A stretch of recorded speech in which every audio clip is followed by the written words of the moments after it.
This is Fantology. You may have heard of us. Hey Wheel of Time fans, another day, another drop from Amazon Prime Video, giving us our second full-length trailer. Seems like they're really going to be using this one for production, and I was blown away. I'm Steven, your favorite quadriplegic booktuber from Fantology.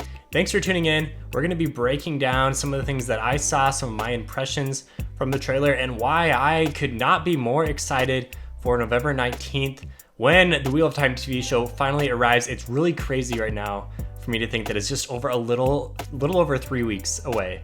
Like, that is insane. This thing has been going on for so long, even back to the Winter Dragon and all of that saga back years ago.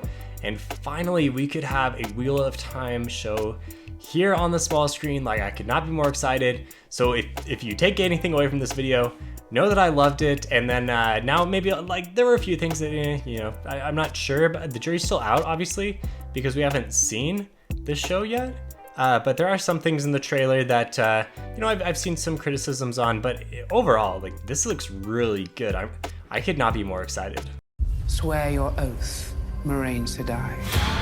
So high level, and as the trailer starts, it could not be more clear that this is very focused on Moraine. This is going to be a story that starts with Moraine, and throughout we're going to be following her. There's a lot that it looks like they're pulling from New Spring, especially here as she swears on the oath rod, is raised to Aes Sedai for the first time. There's a scene later on that looks like it could be a flashback with her and Lan dressed in white. Lan is openly weeping, Moraine is crying. So it's very much a Moraine and Lan story, at least to start.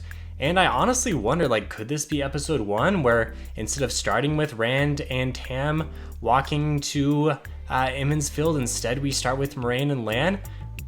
Maybe. I saw a thing where Rafe said today that it had changed from, or actually Rosamund said this on the Dusty Wheel, that they had changed from what they originally planning on doing and started with something else that might fit new viewers a little bit better. So I really don't know what scene we're going to see right at the beginning. Definitely let me know what you're thinking. I do think, and in fact Rafe has confirmed this, there are going to be a lot of time skips throughout. Hopefully not too many. I think too many can be confusing.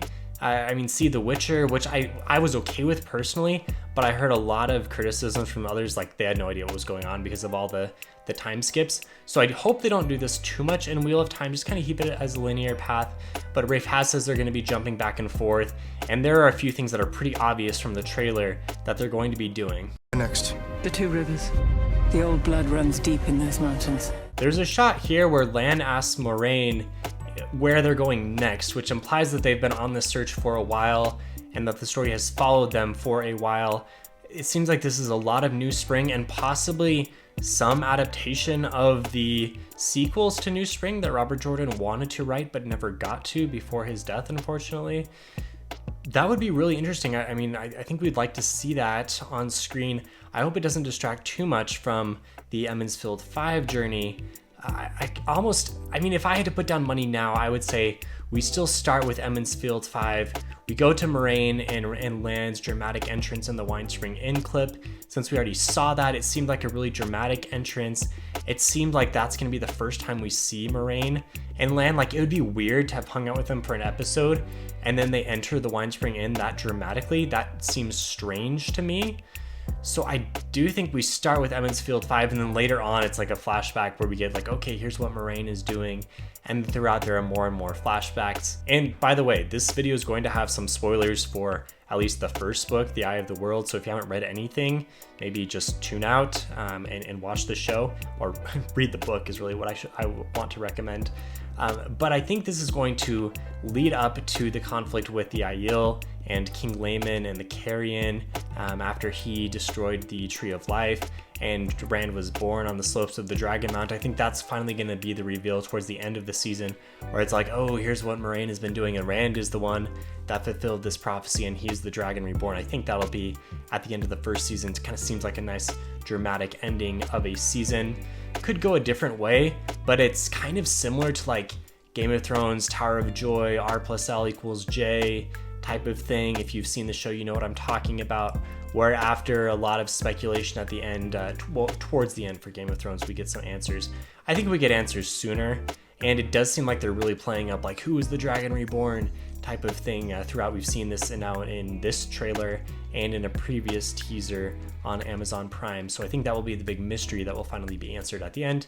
That's how it is in the books, but honestly, like if you're a careful book reader at all, you realize like right from the beginning that, oh yes, Rand, this guy that everyone cares about, he's probably the one, and in fact he is, but I think they're gonna try to make that a little more mysterious in the book.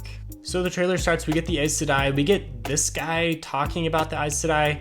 I don't think this is Tom. Honestly, I'm not familiar enough with some of the ancillary cast members, so I'm not sure if this is Tom or not. I think it's the same guy that we saw crying over the Aes Sedai ring in the first trailer. He looks pretty similar. It's a different shot. He's obviously a little more cheerful in this one, but I think it's him, and I think we think that he's like some kind of warder over some Aes Sedai who was killed. It's really, I don't know if it's clear or not. Maybe someone knows and I'm just missing this. Let me know in the comments who you think this guy is. Also, with the Aes Sedai and with Moraine's intro, which seems like they're really taking us through some younger years of her character, it seems like they're going to play up Liandrin as a friend slash rival slash companion of hers that she's had for a while. Like if you look at all of these early shots, Liandrin is there along with, I think this is Alana here, the green Aes Sedai.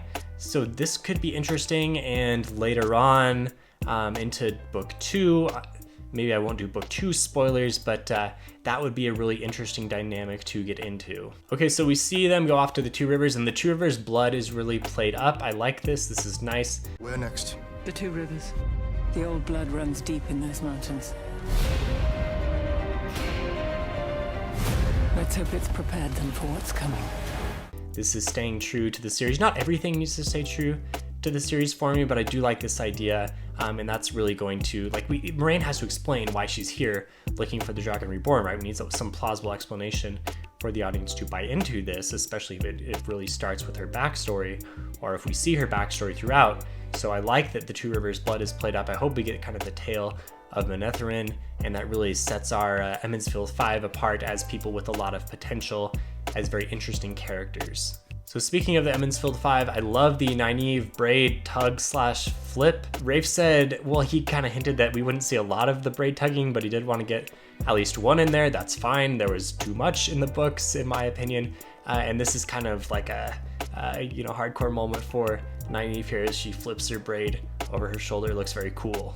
I am curious about the way they're doing this. It seems like they're going to play this up as one of the 5 of Nynaeve, Egwene, Perrin, Rand, Mat could be the Dragon Reborn. I think that's really interesting, and I'm honestly not sure how I feel about it, because, I mean, at least in the books, we know that the dragon, like all of the legends are about the dragon being a man, and this actually might be like a little interesting thing, because I'm not sure, like, could the dragon be a woman ever? They're very fearful of the dragon because last time he destroyed the world, obviously, and now and Saidin is tainted, etc. All of that whole backstory, which I won't go too into in this video. But I guess in the show, Moraine at least thinks that the dragon could be a woman. Interesting. I'm not sure. I guess they could explain it, right? Because clearly, as a fan, I'm not sure if it's possible. I want to say that Robert Jordan kind of said that it's not, but maybe they're changing this detail. I think it's fine if they explain it enough. It's got to make sense based off the past legends of the dragon, etc., that it could in fact be a woman.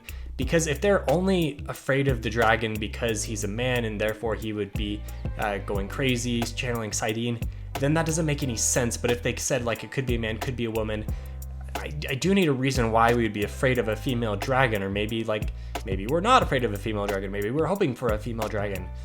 Possibly. That does seem like a big departure. So I don't know, maybe like, could this just be a trailer thing? I think it feels from the trailer, from the lines we're hearing, it sounds like it's going to be a thing in the show. They're really playing this up. Who is the dragon? I think that's cool. I think it's a good way to do it. I'm not sold on the possibility of a woman being a dragon, not because I'm not okay with the woman taking the lead role. I'm just saying I'm not sure if it fits into the lore appropriately, but they could alter it. So jury's out on that. Okay, so all of these sequences with Emmons Field and the burn down, Emmons Field afterwards, and Winter Night, and the Trolloc attacks, and like the Trollocs themselves, like these guys look awesome and terrifying, and I really love how this is all looking. There was an article out of, I think it was in GQ, talking about how they built up the entirety of Emmons Field and then burned it down, and it looks so real, it looks so cool, and it looks so devastated, and you can just capture the feel of the moment in the battle from this. I'm loving the looks and the authenticity of what the show is presenting here. So I think this is maybe the thing that I'm most excited for, just the visuals and the reality and the immersion that the show is going to put us through with the budget that Amazon has committed. So it really seems like they are doing the necessary work and paying the necessary money to make this look really cool and really authentic. So that, more than anything, I think right now has me excited to see the show. I have seen some criticisms that the costuming looks a little too pristine for these farmers. I guess we say like maybe these shots are just before they go off on too many of their journeys. Like we do see some shots where they're fighting and stuff and they look much more haggard. So I'm not too worried about this, but it is something that maybe is worth mentioning. Okay, some characters we're seeing for the first time. We get a shot of, I believe, Tam here. We get Narg, the Trolloc. I think this is confirmed. Narg, will he talk? Jury's out on that. I hope he does. Maybe just some fan service there. I hope there's not too much fan service because that's going to be weird, but it might be fun to see him talk. We see Aram, the Tinker, lying on the ground here. Rafe confirmed this was Aram, and I think IGN just wanted to make sure that they actually got the trailer right after their disastrous recap of the first trailer, so they had Rafe come on and tell them actually what this show is. So good on them, I guess, but you know, still poor job on the first trailer. Anyway, he said this was Aram, and I think later on, I believe this is Loyal here standing in front of the Waygate. We don't get a good look at him at all, but there are 8 people here. Emmons Field 5 plus Lan and Moraine, and this 8th person, like we're going into the ways, it's gotta be Loyal. And so good, like we're seeing him at least, and he's cast, so we know he's going to be there. Kind of disappointing we haven't seen him at all yet, like his face. I do wonder what his role, or what his drive here is going to be, because it looks like the Waygates have a different theme, and he's not going to be unlocking them necessarily, but he wasn't ever like brought on just as the Waygate man. So interesting. I don't know if I'm sold on the whole different look of the Waygates. I like how they're described as, you know, like naturally grown and they've been corrupted over the years.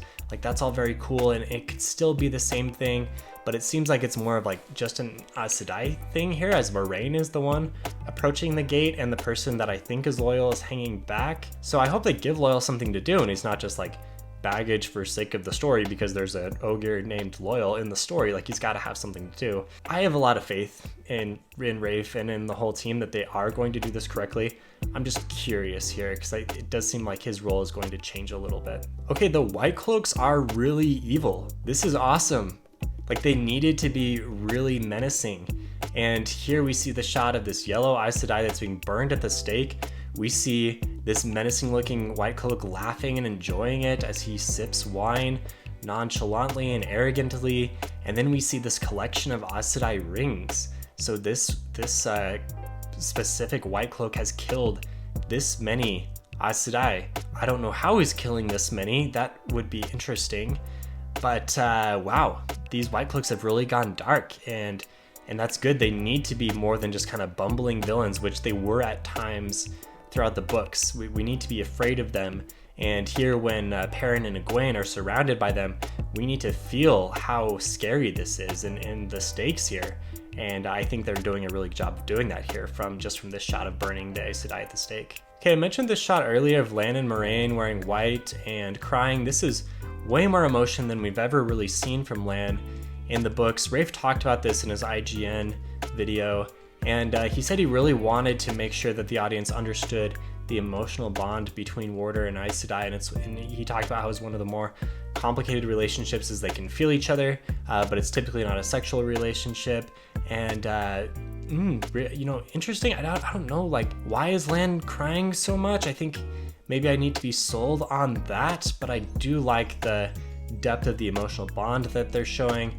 I want to be convinced that Lan and Moraine, have this really strong emotional connection and care about each other. And I think this scene may help do that. But I do want to make sure that Lan is like emotional for the right reasons, because he's not at all emotional in the books like ever. Okay, this is Faldara and Tarwin's Gap, confirmed by Rafe. I think we can pretty naturally assume that, as well as we have the Shienarans with the top knots right afterwards. I think it looks pretty cool, looks authentic. It looks a little small to me, like where do the people live?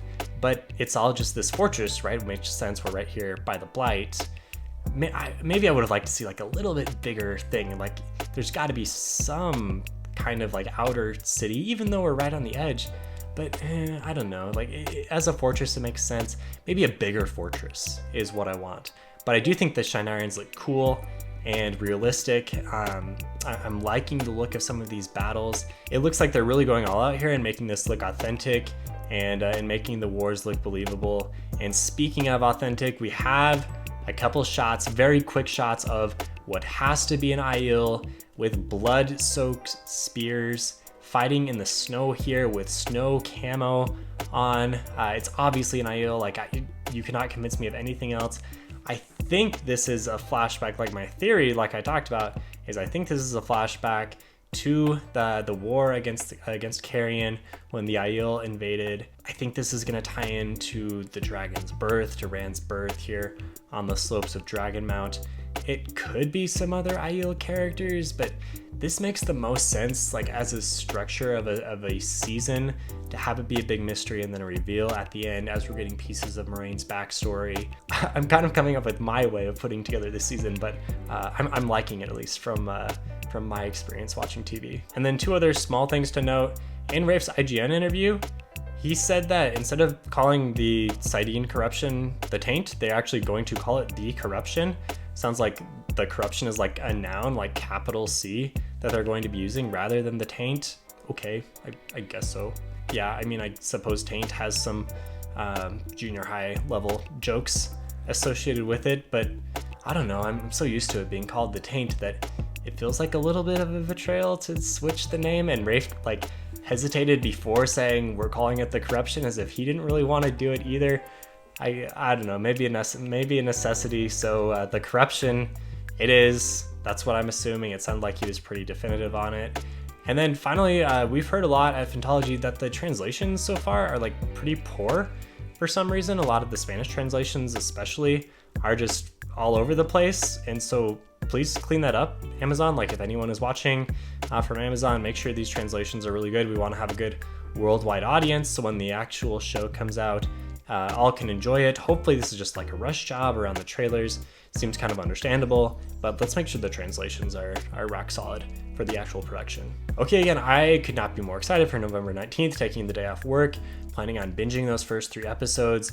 Phantology is going to be doing a lot of reviews of Wheel of Time show, so if you want to see more content, I mean, listen, there's a lot of Wheel of Time content out there. There's a lot of Wheel of Time content creators, so thank you for tuning in. There's probably those who know more, but this is just structured as kind of my raw reactions to the video, the trailer that dropped today. Really couldn't be more excited. Hope I'm giving off that vibe. Good job, Rafe and team, and it's finally here. And then finally, if you would like to play along with us as we watch the Wheel of Time show, and when I say play along, I say that because we're doing a bingo game associated with Wheel of Time.